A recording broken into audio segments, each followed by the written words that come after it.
진중권 광운대 특임교수는 123 비상계엄 사태부터 국민의힘의 대응을 놓고 가장 좋았던 시나리오는 모든 의원이 국회 본회의장에 들어가 민주당과 함께 계엄해제 의결을 하고 대통령 탄핵 절차에도 찬성해주고 일사불란하게 당대표 중심으로 했어야 한다. 그랬으면 판이 달라졌을 것이라고 지적했다. 한동훈 전 당대표에 대해선 대권 의지를 드러낼 경우 지지율을 회복할 것으로 평가했다. 25일 정치권에 따르면 진보 논객이지만 거대 양당 주류 정치를 비판해온 진중권 교수는 전날 24일 시사저널 유튜브에 출연 배종찬 인사이트 K 소장과의 대담에서 아무리 생각해도 윤석열 대통령 탄핵 심판이 먼저 나오고 그 다음 이재명 민주당 대표 선거법 3심까지 결정에 상당히 오랜 시간이 걸릴 거다. 그래서 탄핵 심판 시간 끌기가 과연 뭘 위한 건지 잘 모르겠다며 이같이 말했다. 불법 위헌 논란의 계엄 사태로 윤 대통령 거취부터 정리한 뒤 이재명 대표 형사재판, 지연 공격으로 방향을 틀었어야 하지만 그러지 못했단 지적이다. 진 교수는 대통령에 대한 국민의 분노를 해소하고 헌법재판소에 맡겼다면 그 다음 떠오르는 문제로 당신 여당도 문제가 있지 않냐고 했을 때 한동훈 대표 체제였으면 한 전 대표는 계엄해제 의결을 했고 탄핵 통과에도 역할을 했다고 짚었다. 이어 그 윤석열의 원죄로부터 자유로운 후보란 얘기다.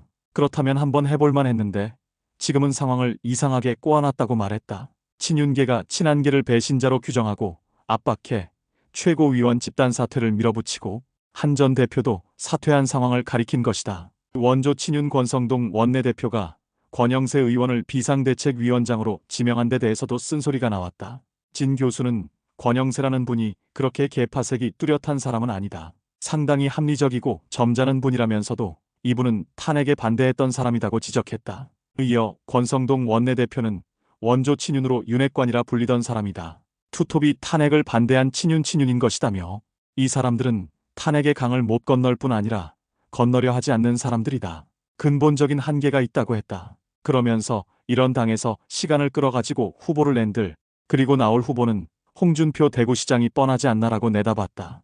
홍준표 시장의 경우 자유한국당 후보로 나섰던 2017년 탄핵 대선에서 득표율 24%에 그쳤는데 탄핵의 강을 못 건넜기 때문에 당시 박근혜 대통령 탄핵에 반대한 홍준표가 받은 표가 20% 되잖나. 그보다 크게 벗어나지 못할 것이라고 봤다. 진 교수는 권영세 권성동 투톱 체제에도 오래 갈 수 있을까라고 회의론을 취했다. 그는 지금 안정과 쇄신을 같이 해야 되는데 쇄신하겠다는 사람들에게 전권이 주어져야 하는데 쇄신하겠다는 사람들을 계속 내쳤다면서 첫 번째가 유승민, 두 번째가 이준석, 세 번째 한동훈이다. 국민의힘에선 그 어떤 쇄신 요구도 시도도 성공할 수 없다는 걸 세 번 보여줬다고 짚었다. 특히 한 전 대표의 경우 당원 투표 3분의 2 지지를 받고 당대표가 된 사람 아닌가.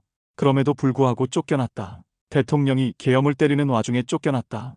이것보다 더 큰 사건이 앞으로 있을까라며 이런 상황에 쇄신을 못하는 사람들이 앉아갔고 우리가 알아서 할게 이게 말이 되나. 결국 탄핵 반대, 계엄 옹호 정당으로 갈 수밖에 없다고 국민 눈에 비치는 것이라고 친윤계를 맹비판했다. 진 교수는 옛날 윤핵관과 지금의 친윤 세력의 결합이라며 제가 볼 때는 진짜 국회의원 너무 단합이 너무 잘 돼갖고 문제다. 단합해서 쫓아낸 것보다 더 큰 단합이 어딨나. 똘똘 85명이 뭉쳐갖고 자꾸 단합하는데 뭘 가지고 단합하느냐가 문제지라면서 대통령 지키기로 단합하는 게 의미가 있나라고 꼬집었다. 부울경도 떨어져 나가 대구 경북 자민련이 될 것이라고도 했다. 이어 단합하려면 자기들이 합법적으로 뽑은 당대표 중심으로 단합하고 대통령과 선을 분명히 그었어야 한다며 올바른 방향으로 단합했으면 지금 유력한 대선 주자가 있었을 거다. 그리고 이 주자는 명태균 스캔들로부터 자유롭고 탄핵으로부터 자유로웠다. 그런 주자를 자기들이 내쳐버렸다. 국민이 누구를 뽑겠나라고 말했다. 한 전 대표 축출로 여당이 실기했단 지적으로 풀이된다. 진 교수는 한 전 대표 차기 대권 지지율이 많이 빠졌다는 물음엔 출마 가능성과 잠재성 면에서 상당 부분 깎여나간 것이라면서도 내가 볼 땐 만약 한 전 대표가 출마하겠다고 하면 다시 붙는다. 지난번 당대표 경선 때 당원의 3분의 2가 지지한 게 있고 그때 대통령이 변화해야 된다고 한 전 대표를 지지한 거다.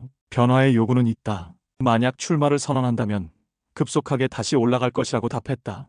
그는 한동훈은 가라앉은 상태고 홍준표는 뜬 상태에서 지지율이 비슷하다는 게 의미하는 바가 있다며 지금 변수는 한동훈이 이번 기회에 하느냐 건너뛰고 다음으로 가느냐 결정이라고 설명했다.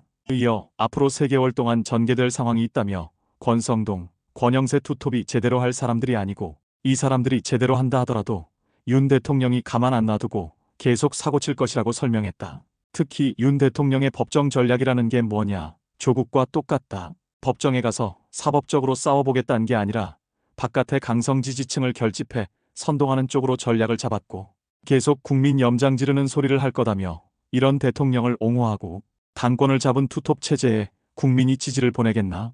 저 체제가 안 되겠다는 판단이 내려지면 한동훈이 컴백할 가능성도 있고 컴백하면 지지율은 금방 회복할 것이라고 내다봤다. 또 다른 여권 대선 후보의 요건으론 야당의 공격으로부터 자유로워야 되는데 지금 이쪽 후보들은 죄다 명태균과 얽혀 있다는 거다. 이준석도 걸려 있고 오세훈 서울시장도 뭔가 좀 걸려 있는 것 같기도 하고 홍준표도라면서 명태균 건이 어떻게 될지 몰라도 오세훈 정도가 있지만 아직 한동훈 카드는 유용성이 남아있다. 대통령 탄핵이 인용되면 대통령 옹호 논리도 힘을 잃고 구심점이 사라질 것이라고 봤다. 진 교수는 임기가 많이 남은 대통령이 완전 꼴통인데다가 그 옆에 영부인 김건희 여사라고 이상한 사람이 앉아 있었다며 탄핵이 인용돼야 차기 위주로 해쳐 모여가 그때 비로소 된다고 했다. 다만 한동훈 등판 자체에 대해선 저는 모르겠다며 한텀 쉬라고 할 것 같다고 확언을 꺼렸다. 윤 대통령 탄핵에 다수표로 반대했고 친한계를 소수파로 각인시킨 국민의힘 후보로 대권을 노리는 것 자체가 힘든 환경이라고 짚었다. 한편 그는 제가 볼 때는 윤 대통령 100% 감옥 간다. 그 다음에 굉장히 강한 중한형을 받을 거다. 두 번째로 이제 설사 이재명이 대통령이 된다고 봐도 임기 끝난 다음에 감옥 갈 거다. 그것도 상당히 중한형이다. 그럼 대한민국 대통령제 역사를 한번 보시라. 전직 대통령들에 이어 다 감옥 간다는 얘기라며 이게 무슨 국제망신인가. 대한민국 정치가 이래도 되는지 이건 지금 심각한 문제다고 개탄했다.